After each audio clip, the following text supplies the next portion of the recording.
ഏറ്റെടുക്കലിന് അനുമതി നൽകി. 4 ദിവസത്തിനകം നടത്തിപ്പ് ഏജൻസിയെയും നിർമ്മാണ ചുമതലക്കാരനെയും കണ്ടെത്തി നിർമ്മിക്കാൻ ഉദ്ദേശിക്കുന്ന ടൗൺഷിപ്പിന്റെ മാതൃക പരസ്യപ്പെടുത്തി.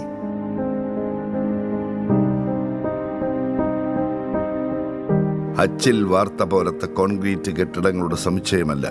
മാർക്കറ്റ്, ആരോഗ്യ കേന്ദ്രം, അംഗൻവാടി, കളിസ്ഥലം തുടങ്ങി എല്ലാം നിർദ്ദിഷ്ട ടൗൺഷിപ്പിലുണ്ടാവും.